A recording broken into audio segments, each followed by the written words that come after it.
아멘. 삶의 역경을 허락하시는 이유, 앞에서 일하신 성령 하나님 11번째 시리즈의 말씀을 가지고 함께 은혜를 받도록 하겠습니다. 여러분, 성령님께서 앞장서서 우리를 인도하시는 분이라면 이러한 질문이 들어야 돼요. 왜 하나님은 우리를 역경의 자리, 또 아픔의 자리에서 지켜주시지 못하는 것일까? 그런 질문이 들지 않습니까? 그리고 이 사도행전의 말씀을 보면은 성령께서 앞서서 복음의 역사를 진두지휘하시며 이제 복음의 증인들로서 일어나는 이 바울과 함께 그 일행들을, 팀원들을 인도하시는 이러한 선교 여행 가운데 어떻게 보면 계속해서 분명히 복음의 길을 이렇게 열어주시기도 하지만 또 이렇게 갇혀 있는 분들을 열어주시는 것도 우리가 분명히 보지만 이와 함께 그 선교 여행 가운데 어려움과 아픔과 고통과 역경이 함께 따르는 것을 보면서 우리는 이러한 질문을 드릴 수밖에 없는 거예요. 왜 하나님은 우리를 역경의 자리, 아픔의 자리에서 우리를 지켜주시지, 보호해주시지 못하는 것일까? 왜 성령께서는 앞장서서 이렇게 저항과 아픔이 없는 그런 복음의 사역과 선교의 사역이 되지 못하게 하시는 것일까? 이것이 솔직한 저의 질문이고 아마 여러분도 그런 질문이 들 거예요. 사실 이 질문은 오래전부터 있어. 성경의 그 말씀 가운데 이 질문이 오래전부터 있었어요. 가장 성경에서 오래된 책이 창세기와 욥기의 말씀인데 그 말씀을 보아도 왜 하나님을 믿는 자들에게 아픔이 있을까? 왜 주님을 따르는 자들에게 역경이 임하는 것일까? 이러한 질문들은 사실 이 성경에서 처음부터 증거하고 있는 것이에요. 시편의 말씀을 보아도 같은 맥락입니다. 왜 이러한 상황들을 내게 허락하시는 것일까? 역경을 허락하셔서 하나님이 지금 그걸 무엇을 하시려는 것일까? 왜냐하면 앞장서서 진두지휘하시는 하나님의 선교사역, 지금까지는 우리가 말씀을 보았지만 이스라엘을 중심하여서 하나님 나라가 세워졌다가 이제는 성령 시대가 되어서 이방 나라와 이방인들에게 선포가 되었고 사도행전 13장, 그래서 사도행전 13장부터는 이방인들에게 전혀 알지 못했던 하나님의 새 역사를 성령께서 이제 펼쳐나가고 있을 때 왜 그 가운데에서 역경을, 어려움을, 아픔을, 고통을 허락하시는 것입니다. 우리는 이 점에 대해 질문을 할 수가 있는 것입니다. 그리고 이 질문과 함께 우리 자신에게도 하나님이 허락하시는 그러한 역경을 우리가 기억하면서 하나님, 우리가 그렇게 오랫동안 기도했고 기다렸는데 왜 이 기도가 응답이 안 되는 것일까요? 왜 나에게 이렇게 삶의 가시를 허락하시는 것일까요? 여러분, 사도 바울도 나중에 고린도후서 그 말씀을 보면은 사도 바울도 그렇게 고백하잖아요. 하나님 왜 나에게 이러한 가시를 허락하십니까? 12장 7절의 말씀으로 내 육체의 가시를 하나님이 사도 바울에게 허락하셨습니다.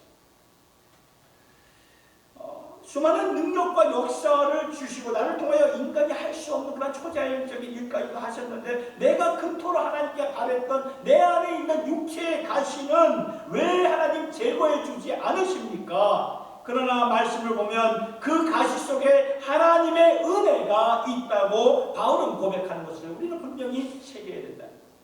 그래서 저는 이 질문을 여러분들에게 하고 싶은 거예요. 인생살이 가운데 역경을 허락하셔서 하나님이 무엇을 하시려는 것일까? 우리가 지난주일에 사도행전 16장을 보았습니다. 그 16장을 통해서 이제 세계 2차 선교 2차 선교 여행이 어떻게 시작되었는가? 우리가 이 지도를 보았죠. 그 소아시아를 거쳐서 도로아까지 가서 하나님의 환상을 보았고 거기서 마게도냐로 건너와서 파란 화살표죠. 마게도냐로 건너와 우리를 도우라. 환상을 주셔서 이제 유럽까지 가게 하셨던 1차 선교 여행을 보면서 여기서도 계속되는 패턴이 무엇인가? 역경도 주셨고 아픔도 주셨지만 축복도 주셨다는 말씀입니다. 그러니까 이 뭘 말하냐면 하나님이 문을 열어주셨어요. 문을 열어주셨지만 문을 닫기도 하신 일들을 보게 된 거예요. 그냥 문만 열어주신 게 아니라 문을 때로는 닫기도 하셨다는 거예요. 이것을 말씀에서 보면서 같이 생각해 보면 좋겠는데 먼저 다음 지도를 보면은 이거예요. 아까 조금 전하고 같은 지도인데 이게 제2차 선교 여행, 2차 선교 여행이 어떻게 진행되는가를 이렇게 한눈으로 보게 하는 거예요.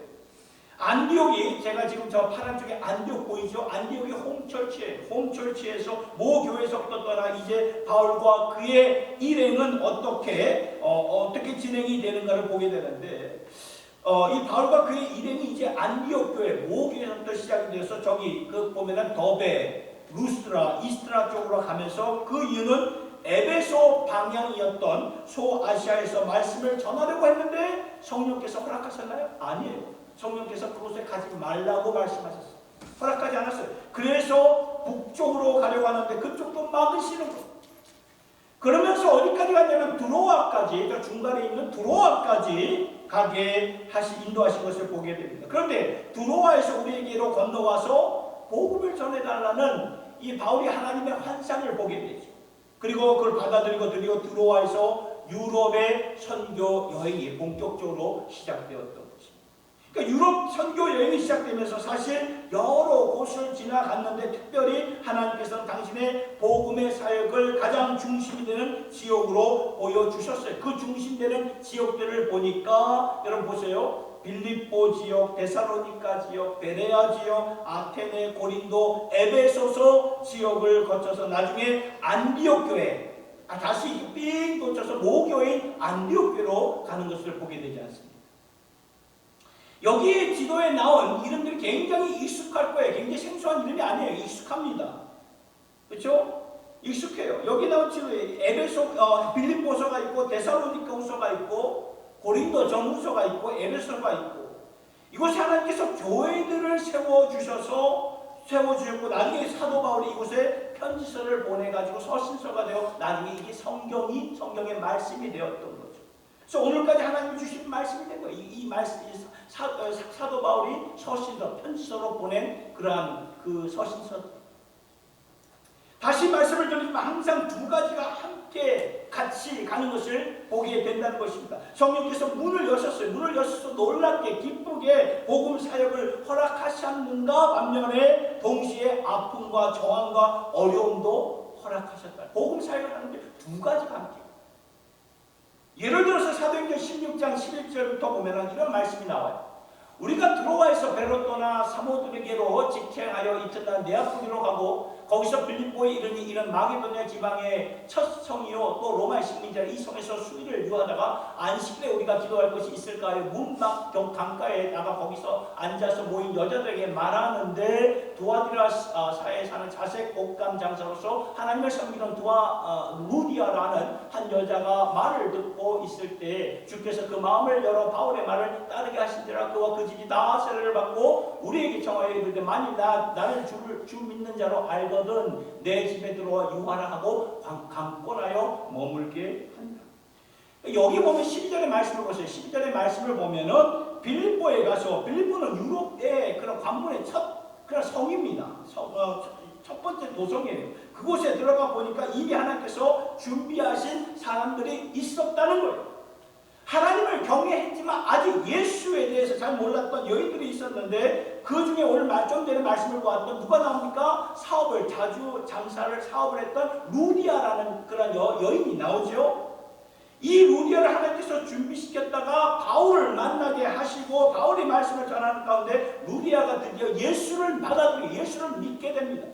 그래서 온 가족이 세례를 받고 바울과 그 일행들을 초대하여서 뭐라고 말했냐면 내 집에 거하라 하면서 빌립보에서 첫 교회가 시작이 되었던 것이죠. 놀라운 역사예요. 그런데 이런 역사가 있었지만 얼마 안 되어서 16절부터 보니까 무슨 말씀이 나오냐면 우리가 기도하는 곳에 가다가 정치는 귀신 들린 여종 하나를 만나니 그 점으로 그 주인들에게 큰 이익을 주는 자라. 그가 바울과 우리를 따라와 소리지르 이르되 이 사람들은 지극히 높은 하나님의 종으로서 구원의 길을 너희에게 전하는 자라 하며 이같이 여러 날을 하는지라. 바울이 심히 괴로워하여 돌이켜 그 귀신에게 이르되 예수 그리스도의 이름으로 내가 네게 명하노니 그에게 나오라 하니 귀신이 즉시 나오니라. 여러분 이 말씀을 보면은 그러니까 이런 역사, 이러한 악한 영에게 사로잡혔던 여종이 예수의 이름으로 예수의 이름을 가지고 해방이 되는, 자유함을 얻는 그런 놀라운 역사가 일어났던 거예요. 그런 다음에 이 일이 있은 후에 이 여종이 더 이상 정을 못 쳐요. 왜? 악한 귀신이 떠나갔기 때문에. 그러니까 그 점치는 여종의 그런 주인들이 더 이상 이제 그 정을 못 치니까 돈벌이가 안 되잖아요. 돈을 벌 수가 없으니까 돈줄이 끊어지니까 화가 나서 바울을 잡아가지고 막 소동을 일으켜서, 그래서 어떻게 됩니까? 나중에 바울과 실라가 감옥까지 끌려가 들어가는 일이 빌립보 도성에서 일어났던 것입니다. 또 무슨 말이냐 하면은 하나님의 놀라운 일들이 있었어요. 놀라운 일들이 있었지만 박해와 저항과 역경도 못지않게 일어났다는 것을 우리에게 이 말씀을 통해서 알려주시는 거예요. 그러니까 바울의 사역을 보면 이러한 일들이 계속해서 반복적으로 일어나는 것을 우리가 볼 수 있어요. 역사가 있지만 역경이 있고, 하나님의 역사가 있지만 역경이 있어요. 문이 열렸지만 문이 닫힐 때가 있다는 거예요.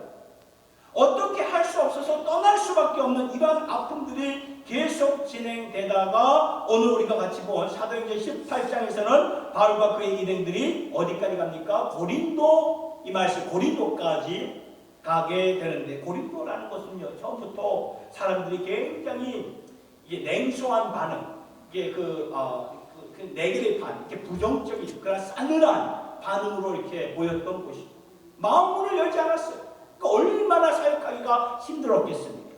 그런 가운데 하나님이 환상으로 나타나셔서 여기서도 믿는 사람들이 많으니 담대하게 너는 말씀을 전하라. 환상을 주신 거예요.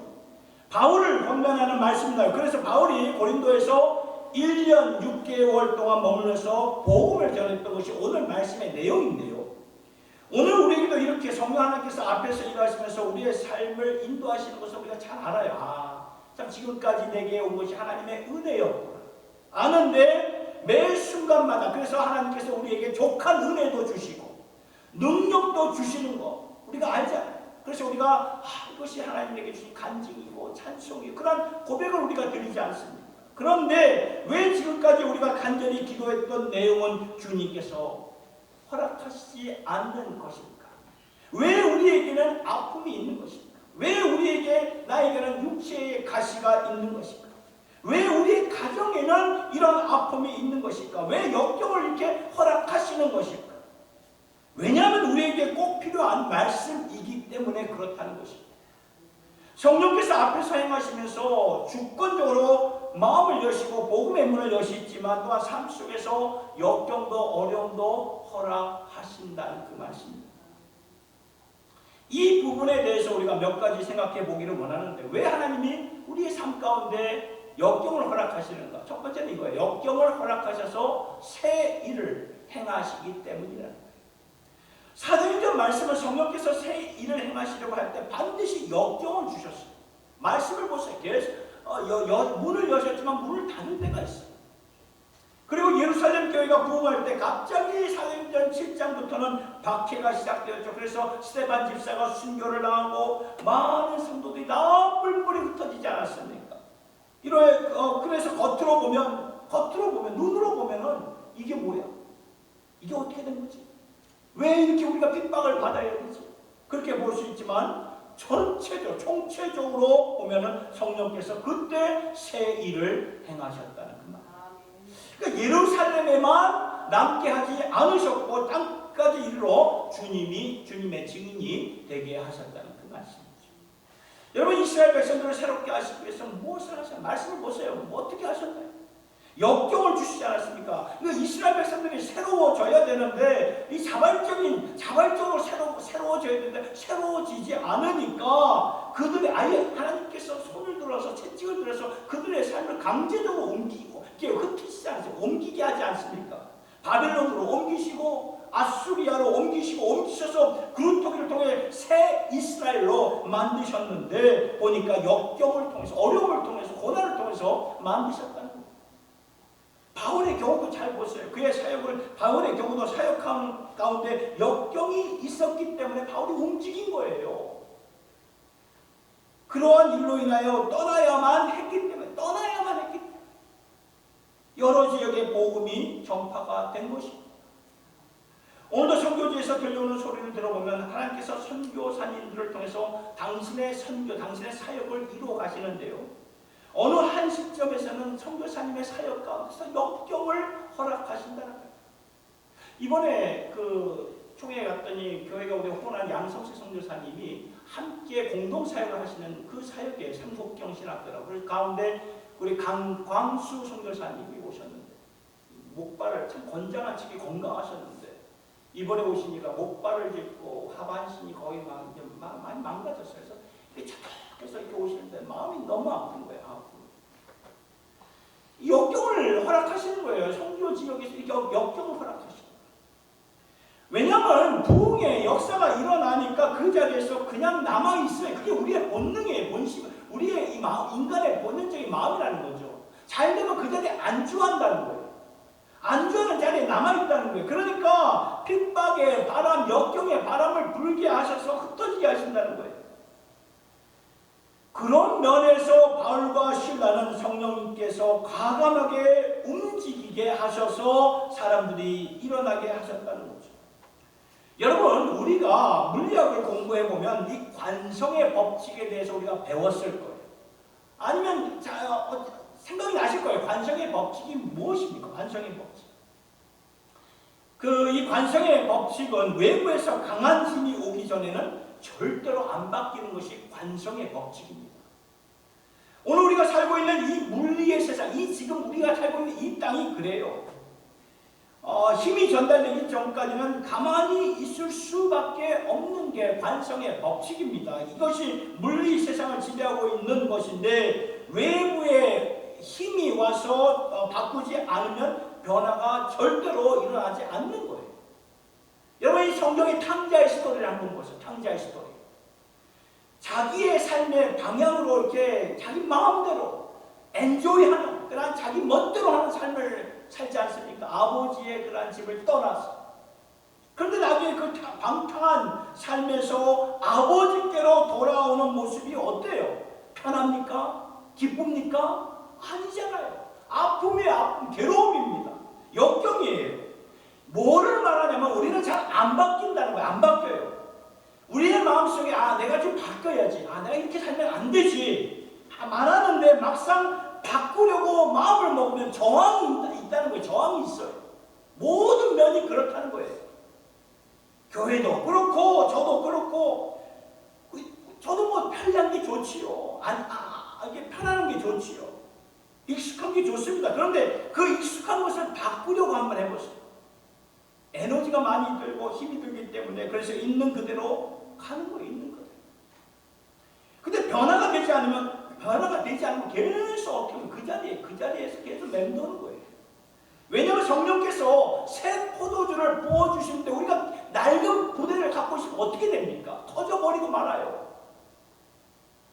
받아들일 수가 없는 거죠. 우리가 다 겪었지만 여러분, 이 코로나 어떻게 생각하십니까? 다 겪은 우리의 세대 아닙니까? 어떻게 생각하세요? 코로나.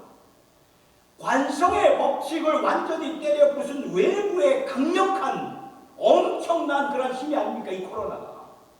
안 바뀌는 세상, 안 바뀌는 사회, 안 바뀌는 교회, 외부에서 온 엄청난 에너지였던 이 코로나를 통해서 이것은 분명히 아픔이고 역경이고 고난이고 어려움이었어요. 그런데 이 어려움을 통해서 세상이 바뀌었어요. 지금은 뉴노멀 시대가 되었어요.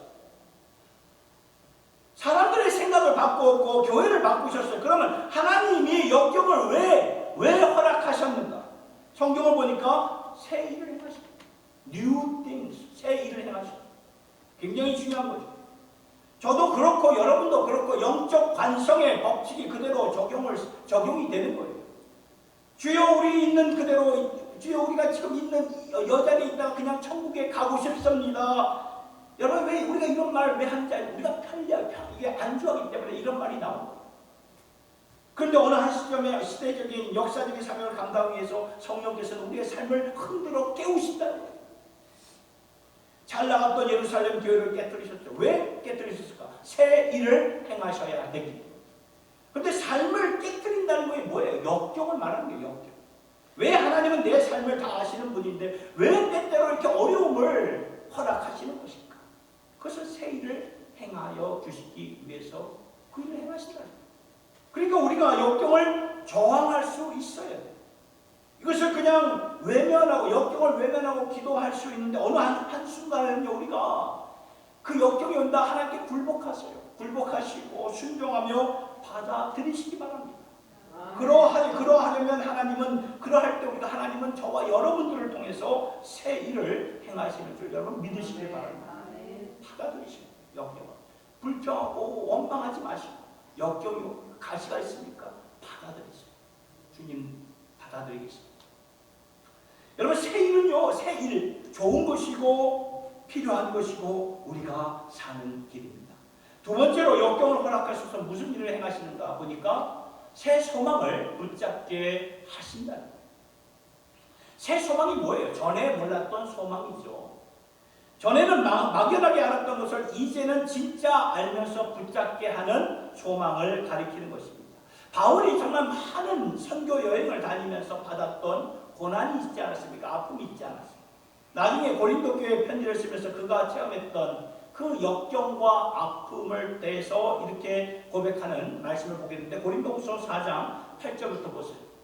우리가 사방으로 우겨쌈을 당하여도 쌓이지 아니하며 답답한 일을 당하여도 낙심하지 아니하며 박해를 받아도 버림받지 아니하며 거꾸로 뜨림을 당하여도 망하지 아니하고 우리가 항상 예수의 죽음을 몸에 짊어짐은 예수의 생명이 또한 우리 몸에 나타나게 하려 합니다. 여러분 이 8절을 한번 잘 보세요. 8절을 보면은 사도 바울이 예수를 위해 살다가 예수의 증인으로 살다가 어떤 일 당합니까? 사방으로 우겨쌈을 당했어요. 그런데 그런 가운데서도 쌓이지 않는 능력을 체험하게 되죠. 그 다음 구절로 답답한 일을 당하여도 낙심하지 않았어요. 도리어 하나님이 주시는 격려와 위로를 받게 되죠. 구절을 볼까요? 박해를 받아도 버림받지 않았어요. 무엇인가 끊어지지 않는 하나님의 동아줄이 있었다는 거예요. 끊을 수 없는 관계는 거꾸로 뜨림을 당하여도 망하지 않는다는 것입니다. 왜냐하면 새 생명력이 있기 때문에 그래요. 여러분 그리고 보면은 그런데 이 모든 것을 체험하기 위해서 말미암아 받았던 전에 몰랐던 능력이 있어요. 그게 바로 이제 새 생명이었는데 전에 몰랐던 권위, 전에 몰랐던 소망을 바울이 이제 알게 되었는데 그게 무엇입니까? 10절의 말씀입니다. 10절의 말씀을 보면 이렇게 나와 있습니다. 우리가 항상 예수의 죽음을 몸에 짊어지고 예수의 생명이 또한 우리 몸에 나타나게 하려 합니다. 아멘입니까? 아멘. 예수의 생명, 예수의 능력, 예수의 소망, 이게 새 소망이라는 이게 새 소망. 아멘. 이것을 알라는 거죠. 여러분 왕년의 신앙 갖고 왕년의 영성 갖고 영적으로 건강한 사람 아무도 없습니다. 왕년이 뭡니까? 왕년. 우리 왕년에 내가 뭐 했는데 지나간 세월 아닙니까? 지나간 시간, 지나간 때에 있었다. 우리 왕년에 내가 했던 이런 사람이고. 그 아무 의미 없어요. 여러분 지나간 것을 자랑하지 마세요. 오늘 내가 영적으로 살아야 한다는 거예요. 네. 내가 오늘 영적으로 체험이 있어야 된다는 오늘이에요. 아멘. 오늘 내가 주님의 소망을 알아야 된다는 것입니다. 아멘. 그러하려면 주님이 우리의 삶 가운데 역경과 어려움을 당연히 주신다는 거예요. 이거를 여러분 이상하게 여기지 마시라는 거예요. 아픔이 있으니까 아픔을 이길 수 있는 능력이 있구나. 거꾸로 뜨림을 당하였으니까 다시 일어날 수 있는 생명력이 있구나. 우겨쌈을 당하니까 그 누구도 끊을 수 없는 하나님의 관계가 있구나. 이것을 역경을 통해서 알게 하신다는 그 말씀이에요. 아멘. 모든 삶 가운데 오늘도 이렇게 신선하게 프레시하게 우리에게 부어주시는 예수의 능력, 소망이 오늘 여러분들의 가정과 삶 속에 충만하게 있기를 예수님 이름으로 축원합니다. 아멘. 다시 말씀드립니다. 오늘 영적으로 충만하시길 바랍니다. 오늘입니다. 아멘. 이전에 받았던 은혜, 오늘의 시험 감당 못해요. 오늘의 시험을 이기려면 어떻게 합니까? 오늘 우리가 주님의 은혜를 받아 마셔야 돼요. 우리가 받아야 돼요. 아멘. 그러하려면 예수님이 말씀하신 것을 마음간에 깊이 새겨야 되는데 예수님이 무슨 말씀을 하셨습니까? 예수의 생명에 대해서 이 살은 내 떡이다.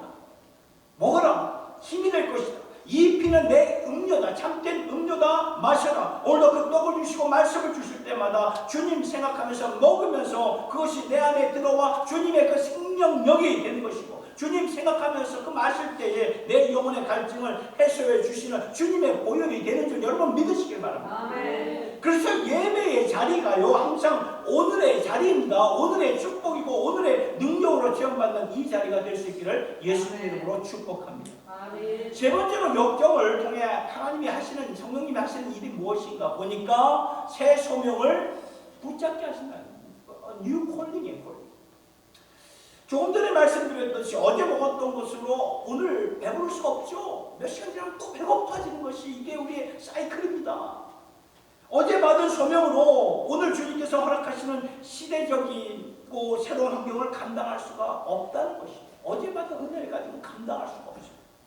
그러니까 지금 이때, 지금 이 시대에, 지금 이 시점에서 하나님이 교회와 성도들에게 주시는 새로운 소명을 우리가 감당할 수 있어야 된다는 거예요. 아멘. 그러면 새로운 소명을 어떻게 우리가 감당할 수 있을까요? 성령께서 어떻게 인도하실까? 몇 가지가 있어요. 이것은 어느 분의 간증을 듣고 감동을 받아 새 소명을 주실 때가 있고요. 여러 사례 가운데 하나예요.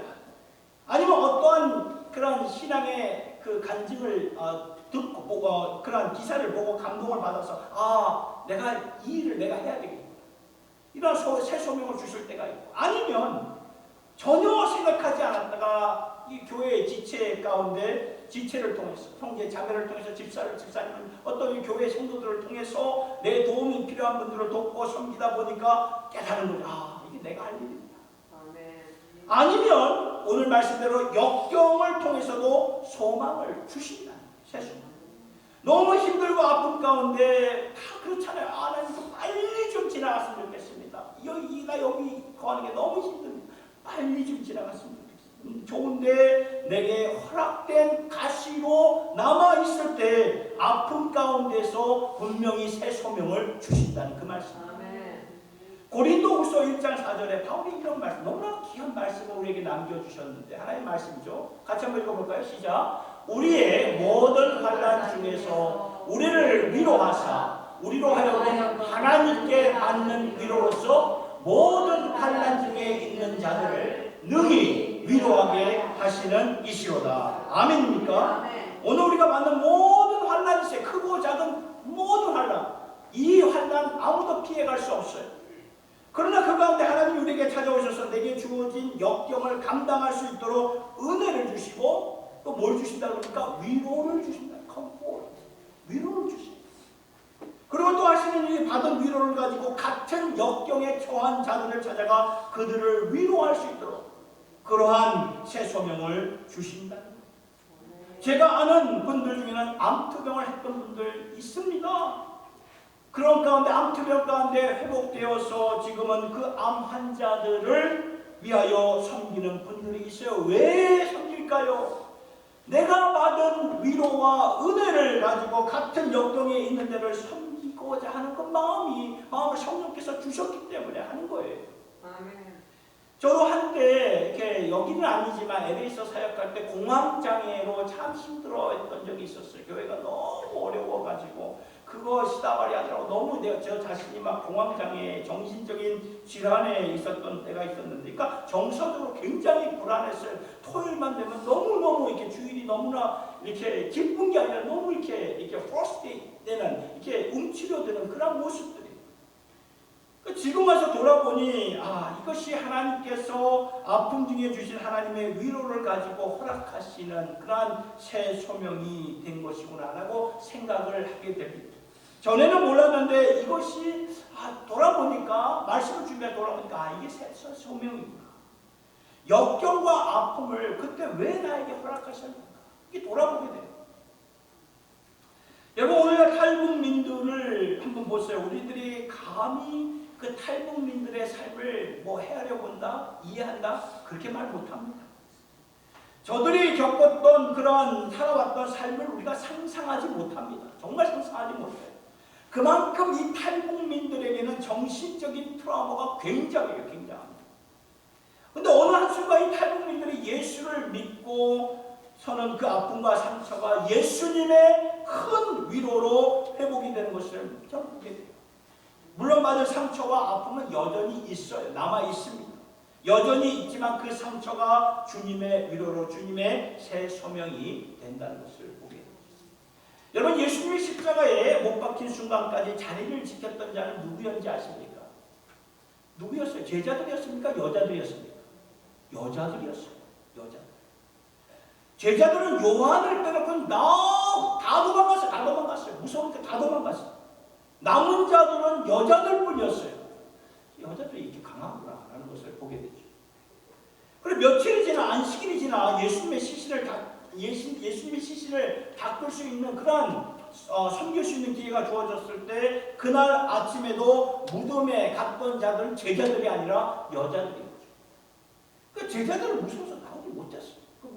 베드로 그거 빼놓고 다 이렇게 다 이렇게 다 숨어 다 뿔뿔이 떠졌어요. 그런데 여인들은 주님의 무덤에 갔죠. 이렇게 주님을 섬기는 일이 여인들에게는 어렵거나 이렇게 부담스러운 일들이 전혀 아니었다는 거예요. 왜 그럴까요? 항상 여인들의 마음속에 주님을 섬겼기 때문에 당연히였어요. 당연. 이걸 하나의 어떤 나의 그 업무로 보지 않았다는 거예요. 이게 부담스러워하지 않았다는 거예요. 이 말은 지금까지 내 헌신과 계획과 열정으로 주님을 섬겼는데 이제는 주님이 내게 오셔서 당신의 주님의 열정과 계획을 통해서 주의 일을 감당할 수 있는 그런 새 시대가 열렸다는 그 말씀이라는 거죠. 그렇다면 우리에게 허락된 가시, 허락된 그러한 역경 잘 모르겠지만 그러나 사도 바울의 고백을 새겨보면 바울도 이 가시가 자기의 그 몸에서 제거되기를 3번이나 간구했지만 이것이 주님께서 지속적으로 허락하신 것이라. 이제는 이 가시를 품고 이 가시가 하나님의 은혜가 되어서 하나님의 새로운 사역들이 나를 통하여 펼쳐가게 하시는구나. 이것을 우리가 마음판에 새기며 우리가 나아갈 수 있어야 된다는 거예요. 가시와 역경을 통해서 하나님 계속해서 하나님 왜 이거 안 뽑아줘, 제거 안 해주시니 이렇게 우리가 계속 부르짖는 게 아니에요. 바울도 3번 간구했어요. 3번 그 이상 더 이상 안 되니까 마음을 바꾸자.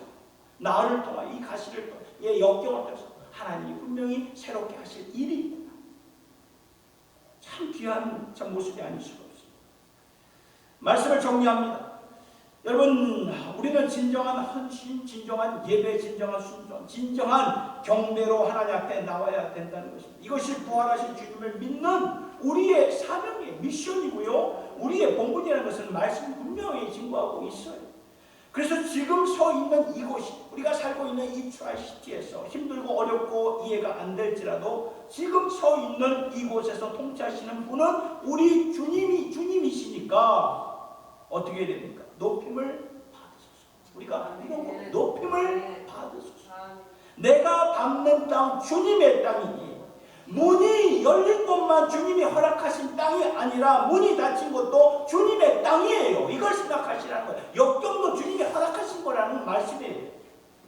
여기서 주님 경배하겠습니다. 나의 경배를 받아주십시오. 내 평생에 주의 이름을 높이며 어느 곳에서도 주님을 예배하겠습니다. 내가 밟는 모든 땅 아버지의 영광이 선포되어야 하리니 찬양하며 주님을 예배할 때에 하늘 가득한 주의 영광 바라보게 될 것입니다. 아멘. 오늘 주신 말씀을 기억합시다.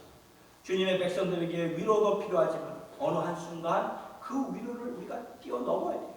뛰어넘어서 담대한 순종으로 나아가시고 아픔을 통해서 하나님께서 내게 행하신 새 역사를 바라볼 것이고 어려움과 역경을 통해서 하나님께서 내게 붙잡게 하시는 새 소망, 새 소명이 될 것을 우리가 믿음의 눈을 가지고 주 앞으로 나아가 여기에 모인 주님의 권속들 모두가 될 수 있기를 예수님의 이름으로 축원합니다. 아멘. 우리 나를 통하여 우리 찬양 부르면서 주 앞으로 나아갑시다.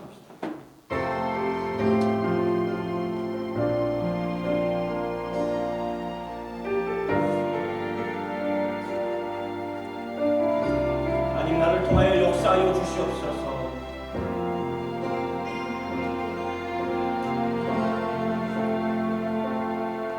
지금 서 있는 이곳에서 높임을 받으소서. 내가 밟는 땅 주님의 땅이니 하늘이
선포되야 하리 찬양하며 주님을 예배할 때 하늘 가득한 주의 영광 보리라 나를 통하여 나의 입술을 인하여 주의 이름 높임을 받으소서.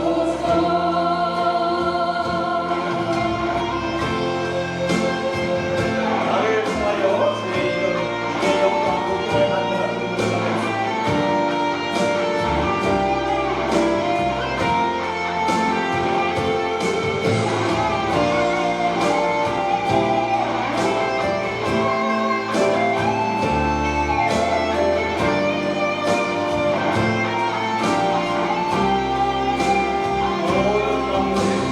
모든 만물 주를 경배해 주를 경배해 모든 입술 주를 찬양해 주를 찬양해 천지를 만드신 만물의 통치자 높임을 받으소서.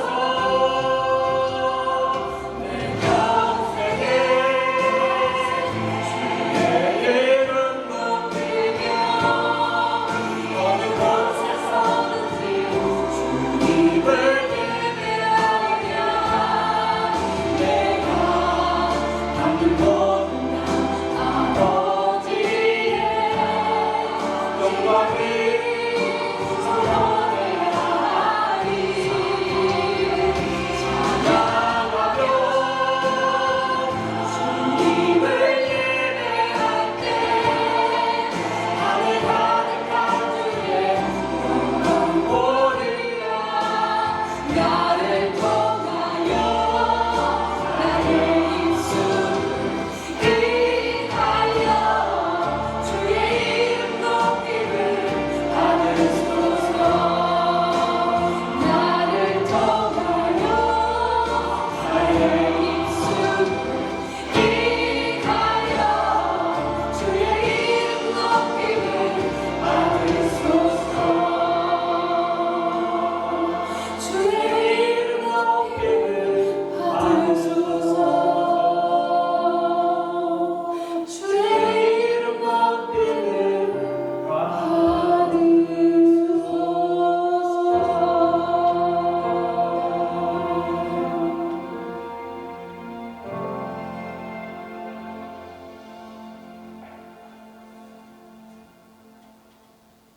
하나님 아버지, 아픔도 회의도 다 주의 통치 가운데 있다는 것을 바라보게 하여 주시옵소서.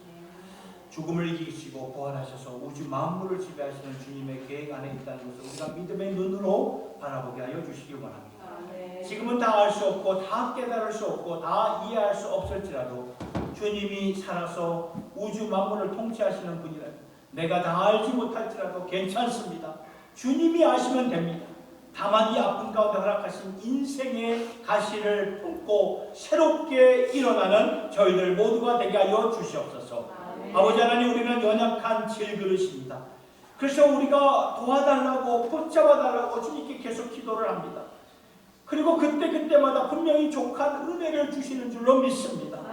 그러면서도 궁극적으로 주님의 선한 뜻이 이루어져서 나를 통하여서 주님 영광 받으셔 주시고 내가 밟고 있는 이 땅에서 경배와 찬송을 받아 주시옵소서. 이러한 담대한 순종과 과감한 그런 믿음을 갖고 돌아가는 주님의 모든 백성들 되기를 간절히 바라오며, 하나님 우리에게 정말 놀라운 그러나 이 말씀에 의지하여서 정말 새 소망, 새 소명, 우리가 참 믿음의 눈으로 나아갈 수 있는 저희들 모두가 되게 하여 주시옵소서.